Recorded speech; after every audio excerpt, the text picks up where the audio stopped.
السلام علیکم ورحمۃ اللہ وبرکاتہ۔ میرے محترم عزیز ساتھیوں، آپ دیکھ رہے ہوں گے کہ کافی دنوں سے میں دیوبندی بریلوی مسلک کو لے کر کچھ صفائی کی کوشش کر رہا ہوں تاکہ دل صاف ہو سکے اور جو اشکال ہے وہ ختم ہو سکے اگر وہ قرآن حدیث کی روشنی میں غلط ہے تو اس پر مجھے کوشش کرتے کرتے ایک کلپ مل گیا جو ابھی فوراً میں دکھانے والا ہوں۔ زیادہ وقت آپ کو نہیں لوں گا، اس کے بعد آپ کو کمنٹ میں اپنی رائے رکھنا ہے کہ کیا واقعی میں اس سے ہمارے دل کی صفائی ہو رہی ہے۔ جو عقیدہ یہ پیش کر رہے ہیں یہ بھی کہہ رہے ہیں کہ دیوبند مسلک جو ہے وہ سب سے بہتر مسلک ہے اور اس میں جو ہے سب باتیں جو قرآن حدیث کی دلیل کے مطابق جو ہے عمل کی جاتی ہیں۔ آئیے پہلے اس ویڈیو کو دیکھ لیجئے، اس کے بعد ہم ایک ایسی نیوز دکھائیں گے جو 500 مدرسوں کے بند کرنے کی بات چل رہی ہے۔ 500 مدرسوں کے، سوچو کتنے طلبہ، کتنے جو ہے کتنا دین کے پھیلنے کا ذریعہ بنتا ہے جو بند ہونے جا رہا ہے۔ اور تیسرا یہ دکھائیں گے کہ اساتذہ ویسی پروٹیسٹ کرنے کا ایک طریقہ سکھا رہے ہیں، زبردست ٹریننگ دے رہے ہیں کہ کیسے آنا ہے، باوضو آنا ہے، اس طرح آنا ہے، اس طرح آنا ہے۔ اس پر تھوڑی سی روشنی ڈالیں گے میرے دوستو، میرے عزیزو، آپ کا دل سے شکریہ ہے۔ آئیے پہلے اس ویڈیو کو دیکھیے تاکہ ایک انتشار دنیا سے ختم ہو جو مسلک کو لے کے چلتا ہے۔ کیا رہا ہے جواباً عرض ہے کہ دیوبندیوں کا عقیدہ صرف آیت اور حدیث پر ہے، اس میں کسی میں غلو بھی نہیں ہے اور کسی کی تنقیص بھی نہیں ہے، افراط بھی نہیں ہے، تفریط بھی نہیں ہے۔ ولیوں کے سلسلے میں جتنا ہے اتنا ہی ہے، کمی بھی نہیں، زیادتی بھی نہیں۔ ہم ولیوں کو مانتے ہیں لیکن اس سے مدد نہیں مانگتے، رسول صلی اللہ علیہ وسلم کو مانتے ہیں لیکن جتنا کہا ہے اتنا ہی، اس سے زیادہ نہیں اور کم بھی نہیں۔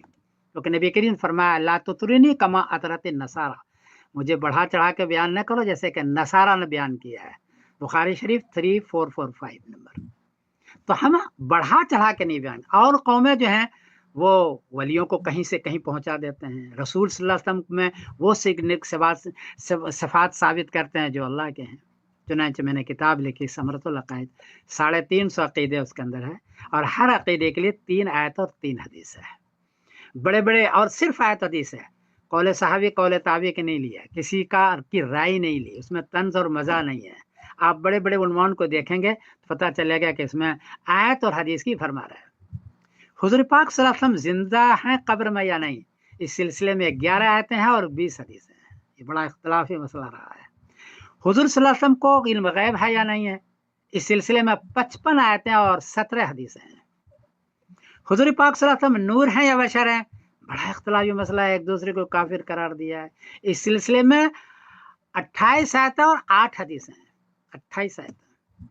حضور صلی اللہ علیہ وسلم حاضر ناظر ہے یا نہیں ہے، ہر جگہ حاضر ہے یا ناظر ہیں، یہ کیا شکل ہے، اس سلسلے میں 34 آیتیں اور 13 حدیث ہیں۔ حضور صلی اللہ علیہ وسلم کا اختیار کل ہے یا نہیں ہے تو کتنا ہے، اس سلسلے میں 36 آیتیں اور 10 حدیث ہیں، 36 آیتیں۔ اللہ کے علاوہ کسی سے مدد مانگے یا نہیں مانگے، وسیلہ ہے تو کتنا ہے، کتنا وسیلہ ہم مانگے، اس سلسلے میں 38 آیتیں اور 4 حدیث ہیں۔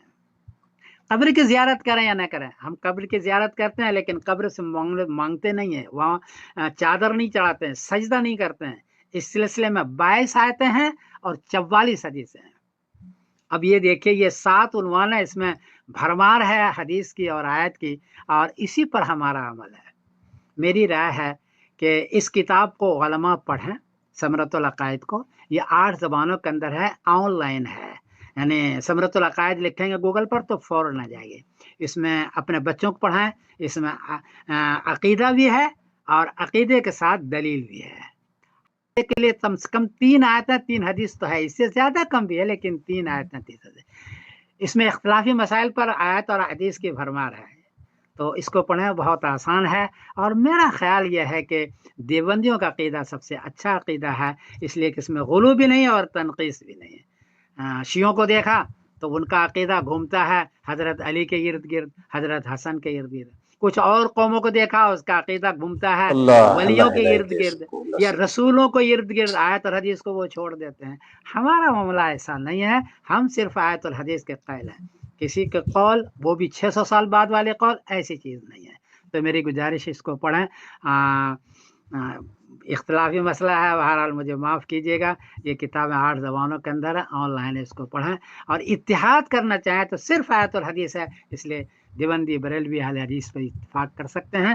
میری ایک چھوٹی سی گزارش ہے. میں سمردن قاسم بول رہا ہوں مانچسٹر انگلینڈ سے.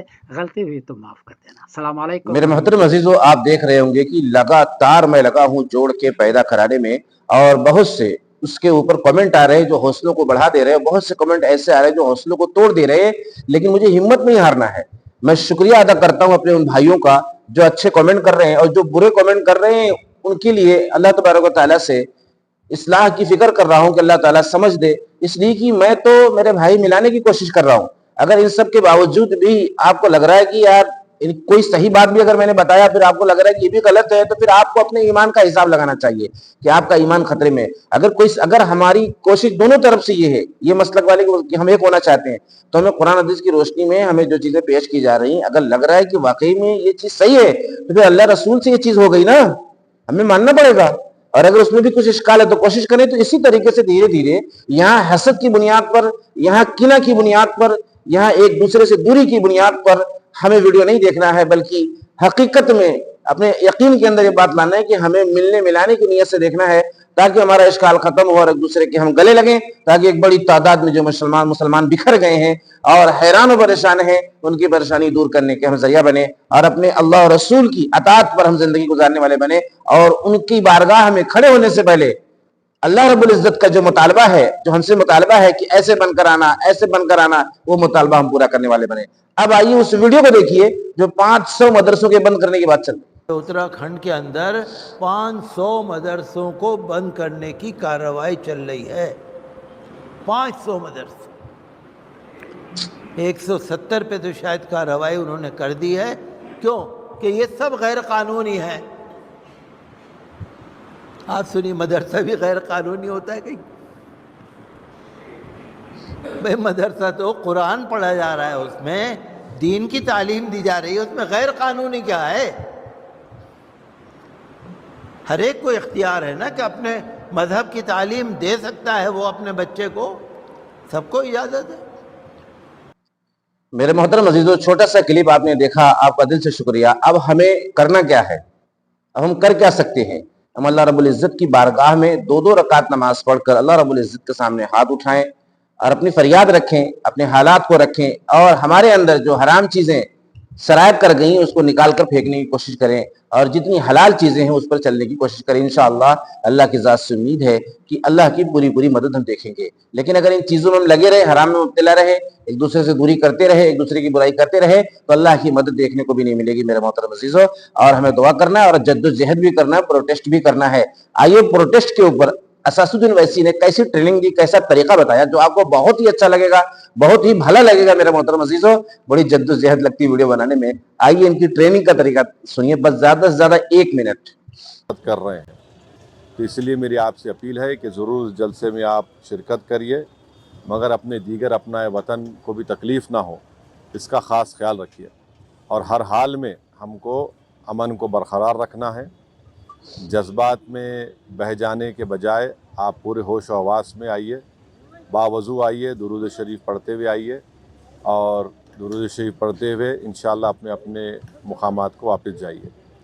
تو ٹھیک مغرب کی نماز کے بعد آج انشاءاللہ اس احتجاجی جلسے کی شروعات ہوگی، اور 10 بجے انشاءاللہ اس جلسے کا اختتام پہنچے گا. تو میری ان ضروری ہدایتیں سمجھیے یا آپ سے گزارشات سمجھیے، اس کا آپ تمام سے میری اپیل ہے کہ آپ خیال رکھیے اور پولیس کا تعاون کریے. میرے عزیزو، آپ نے ویڈیو کو دیکھ لیا ہوگا. اب آپ سے دل سے یہی سوال ہے کہ آپ حوصلہ افزائی بڑھائیے، اور اس طریقے کی ہمت و طاقت آپ کی طرف سے ملنا چاہیے، ایسی دعا ملنا چاہیے تاکہ میں نیکسٹ ویڈیو ملوں اور ایک بڑا فساد دنیا سے ختم کرنے کا میں ذریعہ بنوں.